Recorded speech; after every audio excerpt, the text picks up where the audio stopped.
Hello po, good afternoon po sa ating lahat. Ngayon po samahan niyo po ako magluto po ng patty. Ayan, may carrots po kasi ako sa ref na medyo pabulok na. In-slice ko na lang po siya ng medyo maliit. Nilagyan ko po siya ng bawang sibuyas at saka meron din po ako repolyo na nangitim na po sa ref. Ayan, in-slice ko na rin po. At saka nagprito po pala ako ng isda at saka nilagyan ko na siya ng paminta at saka pang timpla. Hinimay ko na po yung isda at saka ilagay ko. Pagkatapos dyan, halo na lahat. Gamitan ko po siya ng food processor para po pag na ano natin dito ay pinong-pino po ang kalabasan, parang mas pino pa po sa giniling.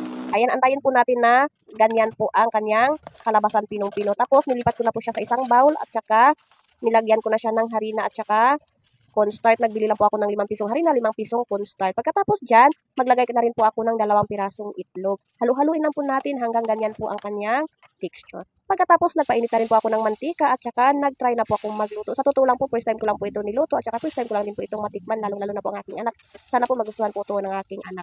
Ayan, binaliktad ko na. Talagang meron po talagang nadudurog dahil pinilit ko po siyang binaliktad kahit medyo malambot pa. Ayan, luto na po yung unang salang ko. Naglagay na rin po ako ng tissue dyan para po ma-absorb po yung mantika. Ayan. Sa tingin ko naman po masarap. Siyempre ako po yung nagluluto. Ayan, pagkatapos dyan, sinunod ko na rin po yung pangalawang salang at saka yan na po, luto na.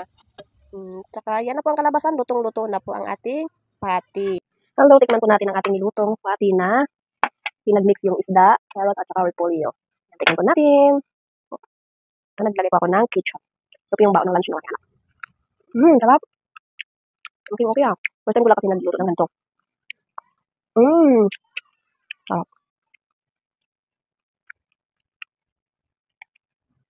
Sarap.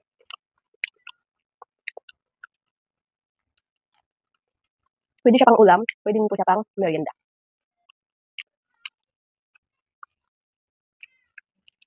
Ayan, guys, thank you for watching.